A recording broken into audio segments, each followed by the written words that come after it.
Okay, hello and welcome to episode 7 of the Touch and Grass podcast. Thank you so much for being here.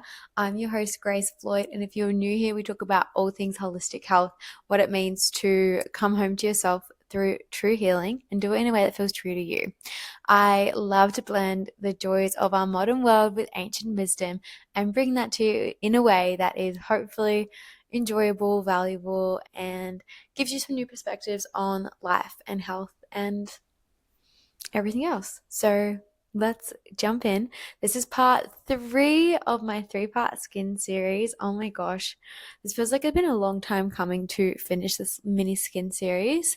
And I'm so excited to finish off this conversation and honestly probably talk about my more favorite things when it comes to skin and health and combining the part 1, which was the reframe, part 2, which was more so the gut, brain, skin axis, and part 3, which is bringing it all together in a way that blends remembering who you truly are. And I feel like that sounds so like cliche, but seriously, I had this like moment today where I was thinking about natural beauty and how the choices you make and the way in which you live your life and the food you choose to eat, the medication you choose to have or not have, the prescription you choose to fill or not fill, these are all actions, right?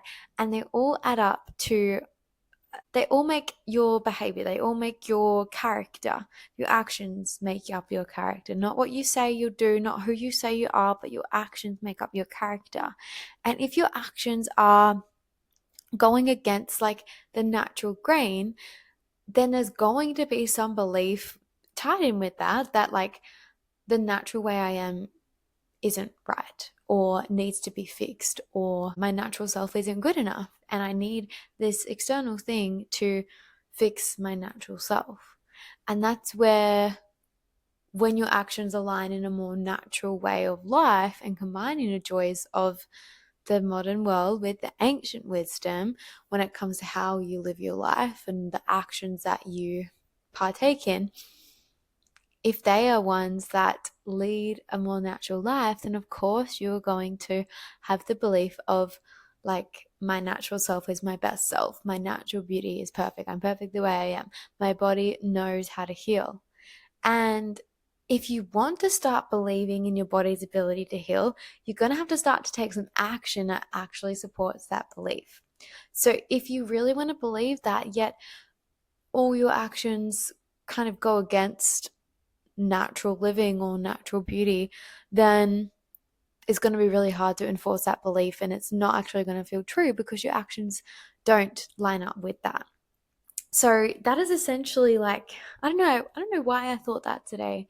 I guess probably thinking about recording this episode and um yeah, trying to tie this mini skin series up in a way of, yeah, just those beliefs that tie in with the way in which you live your life. Because at the end of the day, natural health and living a life of holistic health isn't supposed to be more confusing and create more of a to-do list and create more pressure. It's meant to alleviate the pressure. It's supposed to allow you to feel more you. And if we're constantly putting pressure on ourselves though, or if, I feel like there's so many biohacking things out there now, yet what if you just return to nature and the simplicity in that?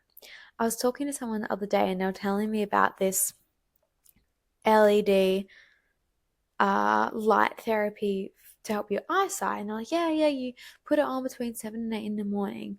Anyway, I don't know too much about it, but I was like, oh yeah, cool.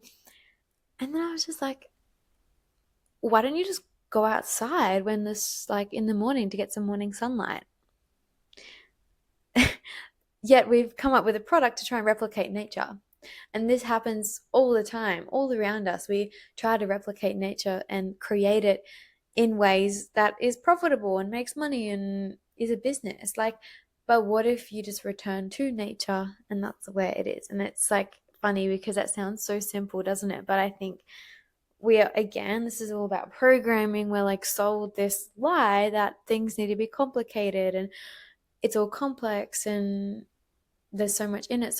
So much of coming home to yourself through your health is about deprogramming, reprogramming these ways of the modern world and choosing to change that programming.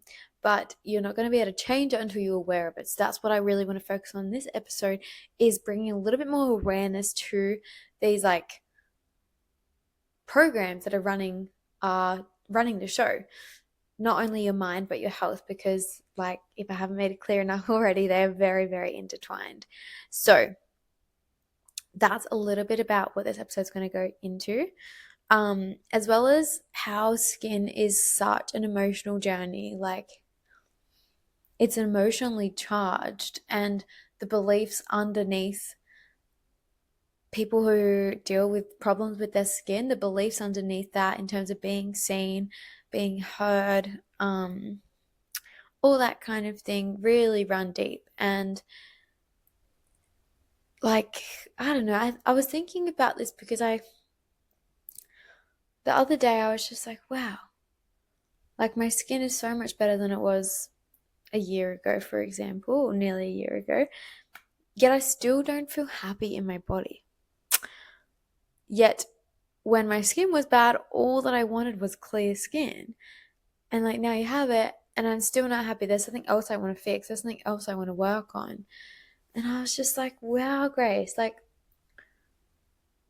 there's nothing wrong with wanting to be better. Don't get me wrong. And there's nothing wrong with seeing things in yourself that you want to improve.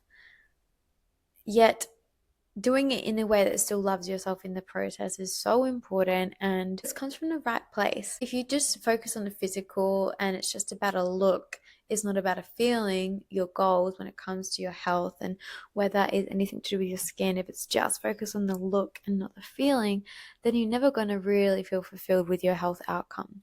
Even if you do clear the skin, if that's all it was just an aesthetic, if it was just for a looks thing, internally you are still gonna like hold on to these beliefs. And like this is still something that like I said, I have struggled with. And there's some sort of connection between doing this podcast, recording, and I don't know, I'm probably making it deeper than it needs to be as well. And maybe you are in some areas of your life as well, but as someone who has dealt with skin issues a lot of their life, I think it is just so like, it's just like this constant thing of like not letting the visual side of things dictate your mood or your outlook. The other avenue I wanted to speak on today is like creating safety in your body so it actually has the ability to heal and to heal long term. Because if our nervous system is in this state of like distress, then the body cannot heal on a deeper level and long term. That's why I'm so big on saying lifestyle changes, because it's not about doing like a protocol for a certain amount of time and like you're done. It's like these are things that are going to become a part of your life. So how can we do that in a more enjoyable way? And not sacrifice. Like, I don't know. I think I used to joke about being like a fucking grandma and stuff, and like going to bed early, feeling like you're 80. And I definitely had a little patch there where like I literally was like, I'm in my 20s and I'm acting like I'm old and fucked. Like, why has that become almost, I don't know, like cool? It's like, no, dude, you're meant to be out here living your best life and you're acting like you're 90 and you can't move. Like, get off your ass, get out there and socialize and do different things. And it's all well and good to have your little routines, but don't let that like take over your life so you have a boring life. I think that's one of my biggest fears, is like boring. But then it comes to bite me in the butt, because I have found that with consistency in different areas, if something gets boring, then I think something's wrong and I think I have to change it.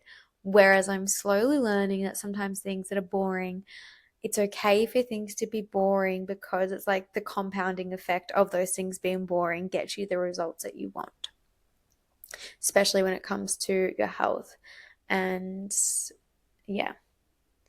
So I think there's like a double-ended sword there, if that makes sense. Sometimes when things are boring, I'm like, okay, cool, what's next? Like, I need to shake it up. However, learning that just because it's boring, it doesn't make it wrong, it doesn't make it bad. How the the things you're doing repetitively isn't the boring thing. It's the things that you're not doing in the outside of that that's making you feel bored right now. So for me, I'm not even talking about skin now, giving you like a life update. Maybe that's what I also needed to do in this episode. Anyway, making sure you have a fun filled life. And this is relative to skin because at the end of the day, if you're worried about your skin all the time, you don't want to have fun. You don't want to get out there. You don't want to socialize because you're so worried about what you look like. And if you do work up the courage to get out there and do things, lots of the time you are so in your head when you're out here trying to live your life that you're not even present in the moment living your life with your friends, doing whatever. You're so worried about what everyone else is thinking about you. You're so worried that that person like double took you and is like checking out your skin. Like, and I can totally see how even like something like that, say, let's say something like that, someone like double takes you. My like assumption for that is like, oh my God, they're staring at my skin. Oh my God, they think I'm fat.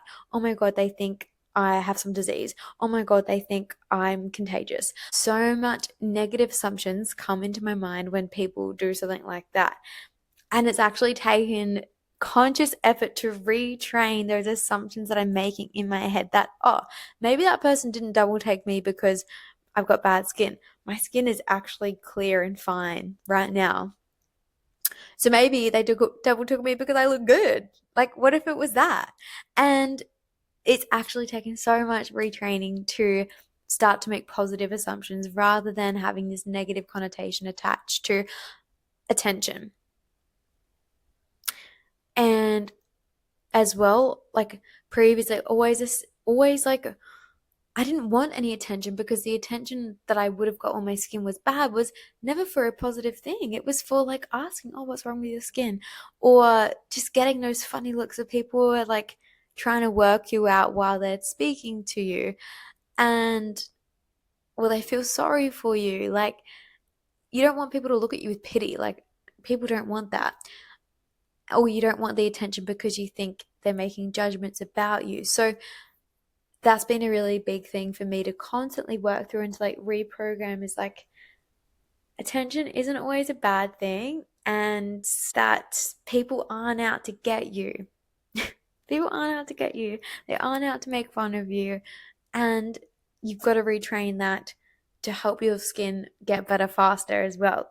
So this is like such a big part of skin healing on a deeper level is like when you're doing the right things on a physical point of view in terms of like your nutrition's on point and your movement's on point and you're regulating your nervous system, you're doing things that allow your body to feel safe. They all coincide with the beliefs and the assumptions that you have as well, about yourself and the world and everyone else around you. You need to retrain how you assume people are looking at you. So you can go out and live your life and not be a grandma. And I think there was some aspect of me like wanting to be a hermit, little shell in a sense, because of fear of putting yourself out there, the fear of judgment again. Like you're still in that mindset of like, oh, I can't go out because of my skin. Even though you should be celebrating yourself. If there's anything I could tell my younger self when it came to me struggling with my skin, it would be to create positive assumptions about yourself. Create positive assumptions about the judgments people are making of you. And if it's delusional, then that's okay. Let it be delusional. And I think there's a bit of a factor in here of like let it be delusional. However, again, like what I said at the start, make sure your actions, the way in which the things you're doing are in alignment with that delusion to actually be a possibility. Because if you're sitting here thinking like positive assumptions about yourself, yet you haven't been on a walk in days, you haven't seen the sun, you order Uber Eats for dinner every night and you have coffee for breakfast and you haven't been outside, like all your actions are not aligning with the belief of like, oh, she's got glowing skin. No, like if that's the belief that you are choosing to have, then start doing some things to help that become a reality. So I think there is like, I don't know, there's pros and cons to the positive affirmations and the positive mindset and the positive assumptions. But if you are doing things to help that become true, then it's okay to think that way, because there is a slight part of you that like does see that as truth. And I even remember when I was like trying to think this way about my skin, I would find like a patch on my skin that was clear and go, yes, like that patch is so clear, so soft, so smooth, so flawless. If that patch can do that, then what about the rest of my body? What if the rest of my body can do that? Now, coming back to creating a safe, healing environment for your body to be in a state of healing. What that actually means from a nervous system point of view is to be in a parasympathetic state, which is also known as rest and digest, versus being in a sympathetic state, which is also known as like fight or flight. So we want to get into that rest and digest mode instead, so our body feels safe to do the healing work. Now, the other parts of creating like a beautiful environment for the healing to occur, yes, it's on an internal level when it comes to nutrition and things that we've kind of already spoken about. Toxins, that's another episode I have on low tox. If you haven't listened to that, definitely go check that one out, because that is super, super relative as well. We want to create the perfect little healing environment essentially. Um, so, what does that look like, and how can you help do this and create this in your world to create this safe healing bubble for you? Knowing that the world isn't this safe healing bubble, we can only control what we can control. You can only control what goes on in your home. You can only control what goes on in your mind. And I love the analogy of like looking at your mind as a garden, watering your garden, nurturing your garden, caring for your garden, so you create a beautiful, flourishing, thriving garden that butterflies want to come visit and that brings a smile to other people's faces. So, how can we garden our little mind in our head for a beautiful garden and be that gardener who nourishes and takes care of her garden? One of the big things with this is creating space for you to just be sometimes, removing distractions, coming back to yourself. Because if we're constantly distracted all the time, and it's just so normal for us to, we get in a car, we put on a podcast like you may be doing right now, or we put on music and then we're driving and then we get to work and then we're chatting away to whoever's at work. And then you start work and then, oh, I'll put some music in. Like, go on your lunch break. You might scroll on your phone. You might be talking to someone else. You might be watching a Netflix series. Like, the amount of times I've, like, at a cafe doing some stuff on my laptop or something like that. And then I see someone on their lunch break, like, watching Netflix while they're eating their food, like, clearly on their lunch break. I'm like, huh, interesting. Like, on my lunch breaks, I wouldn't want to be watching TV. I don't know, each their own, but I mean, just that's not creating space. That's not actually relaxing, even though it may feel relaxing to be sat down with Netflix in front of you while you're eating. Your body isn't in a relaxed state. Your digestion is definitely not optimal if you're distracted while you're eating. You are mindlessly eating, so you're probably not even chewing your food properly. And the first step of digestion, well, the second step of digestion is that mechanical side of it. The first step is the salivary glands and the digestive enzymes that start to break down the food on a chemical level in your mouth. But the next part of that is the mechanical side of actually chewing your food properly. And if you're distracted by watching or listening to something else while you're eating, you're not going to be chewing your food properly. So, that's something that, again, you can control. And to create that nice healing and safe environment before you start eating, maybe take a few deep breaths to ground and center yourself. Eat outside, eat in the sun, get some sunshine while you're eating. There's a few things when it comes to digestion that you can do to help create that safe environment if digestion is something that you have struggles with. Which definitely links back to skin and gut and all the things. We're talking about creating space. Sorry, I digressed a little again. But if we're creating space again, in a sense of just our day-to-day lives, like scheduling in time for rest, that's been a really big thing I've been working on, to be honest, because I think lots of us want to constantly be doing something. We want to be productive. We want to be doing the next thing. Yet we also do actually need rest, and rest that is real rest. because rest doesn't look like numbing out scrolling. Rest doesn't look like, all these things that are just creating distractions. So, how can you actually rest on a deeper level? And if you struggle to just sit in silence, which I have as well, then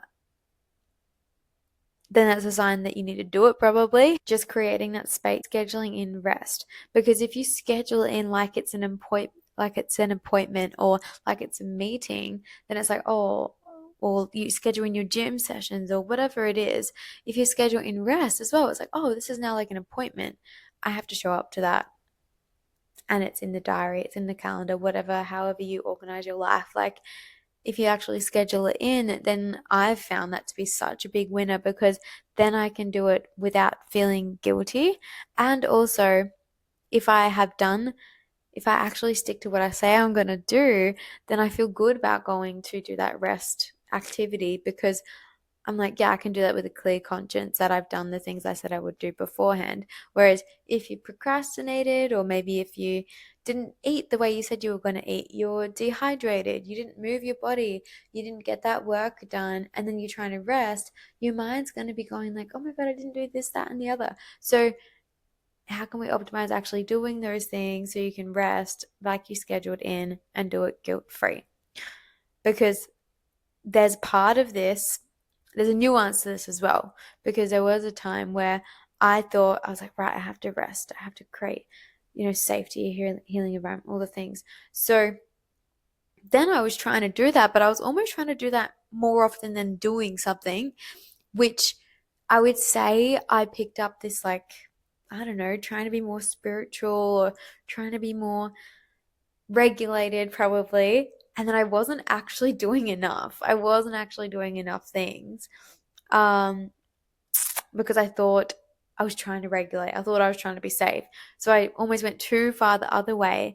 And that way when I was trying to rest, I couldn't rest because there was a bit inside of me. It's like, no, you haven't actually done fucking anything. Like, you have to do, and I don't know, everyone works differently. Everyone, like, that might work for some and not others, and we all have different seasons and different priorities. But there was a little while there where maybe that was beneficial in a certain season. Definitely when I was like in deeper recovery last year, like remission or whatever you want to call it, from my big psoriasis flare up. However, that's definitely not conducive all year round. There's definitely different seasons and different priorities in different seasons. So that's why it's important to reflect and audit and work out what you actually want to work on or do in different times and where your health's at, and just do a little like check on yourself, because things change, life changes, we go in seasons just like nature. So we can't think everything's got to be the same all the time because it has to change, it's inevitable.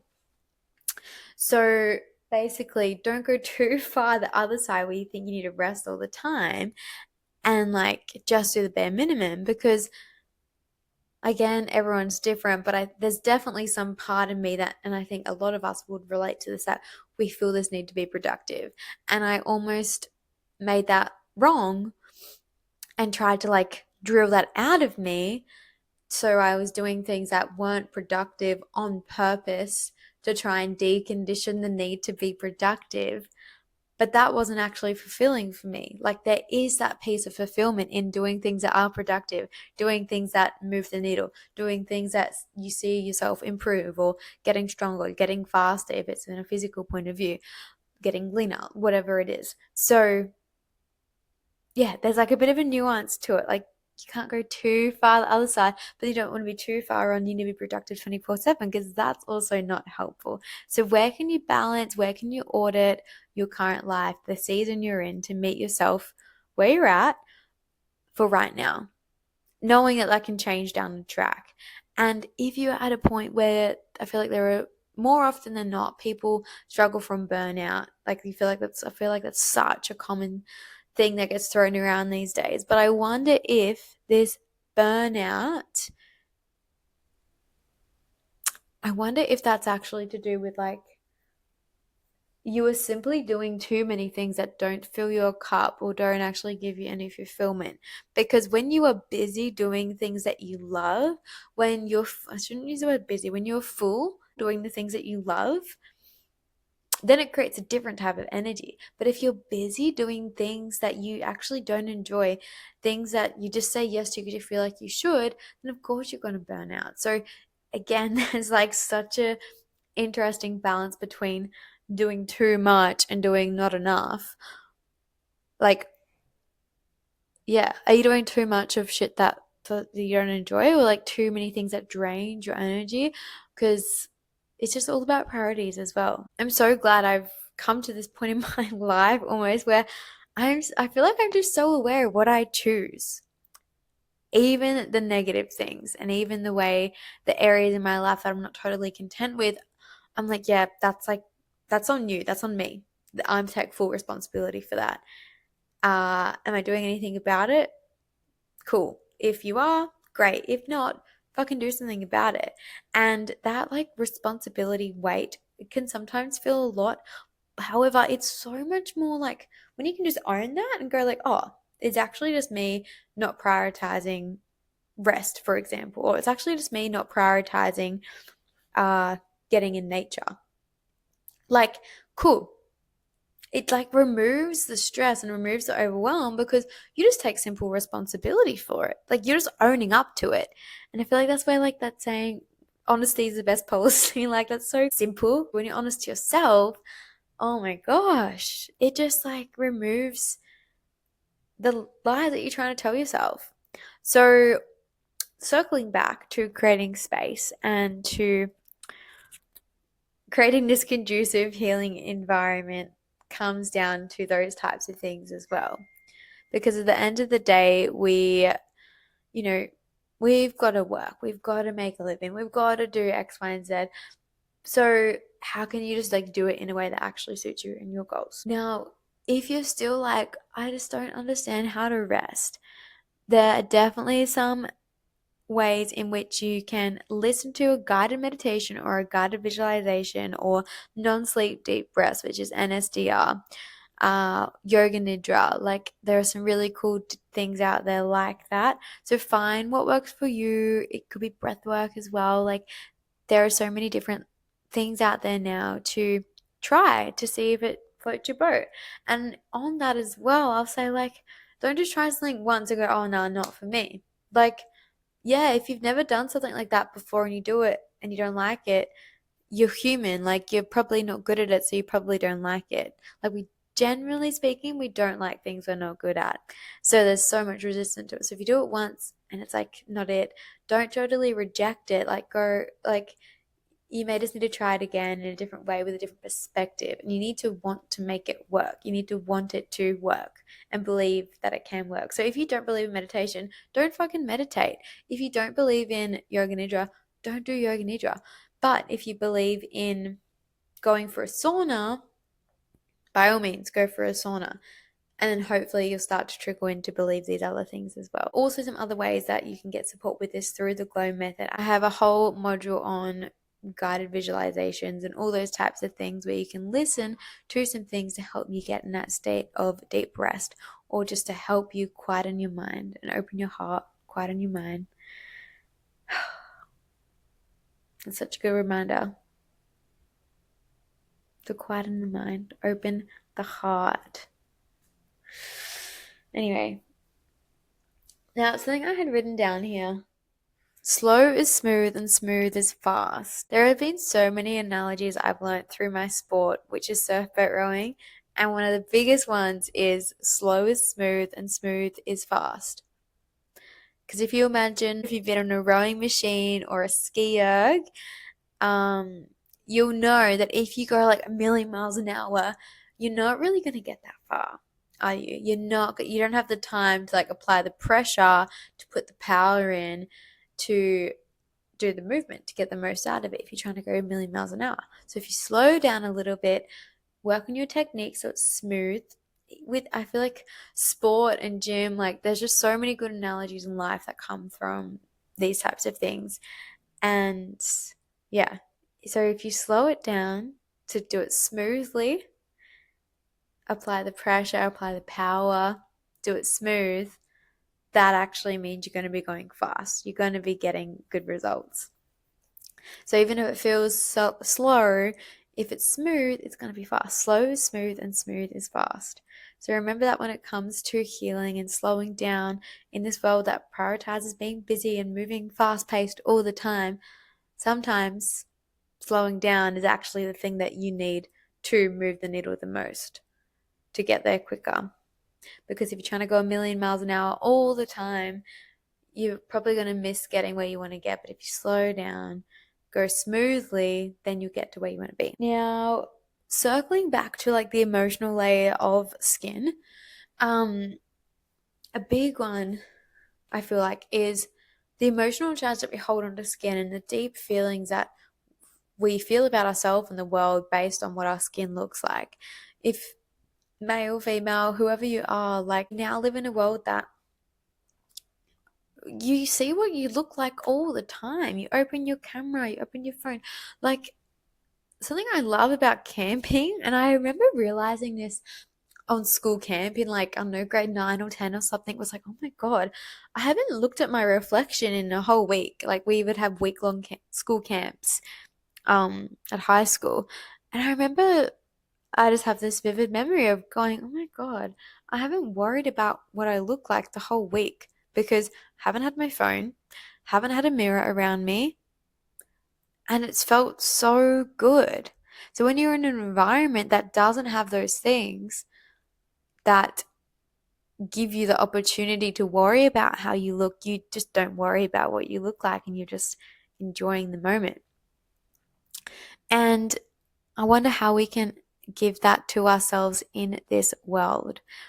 Not saying that you need to shy away from the mirror and never look in the mirror. However, there's just so much focus on looks. So again, it's not about the look, it's about the feeling.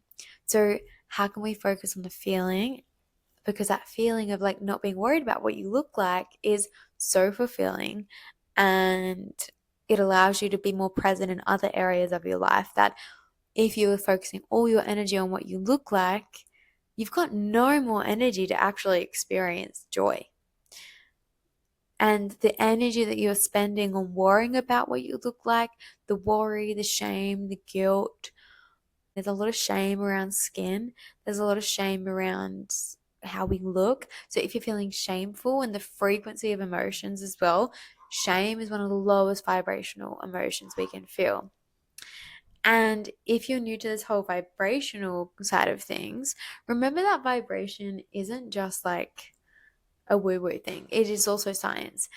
So just to wrap this all up, energy is real, frequency is real, and if you're vibrating on the frequency of shame, then that is going to be it's going to be rampant in your skin, in your health, in your body. So where can you shift the mindset to not feel shameful and embarrassed about your skin or your health or your looks, and shift it to a different state? Because when you change your state, you're creating different emotions, and emotions have an energetic charge. So when you're creating a different energetic charge, you're creating a different response in your body. There's such cool science out here about this now.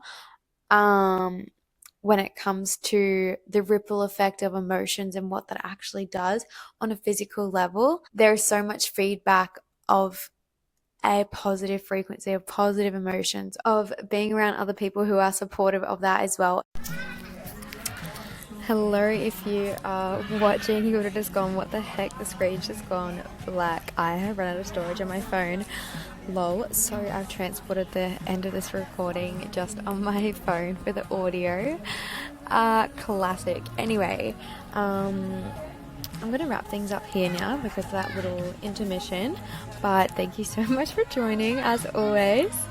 And this finishes the skin series now. This is the last episode. So if you've listened in order, go you. I'm so happy, and hopefully you've got a bit more of a grasp on the deeper layers to skin healing now. And if you've been listening to this series and now you're like, okay, I get it, I understand this on a deeper level now, but I actually don't know how to apply this into my life, I totally hear you.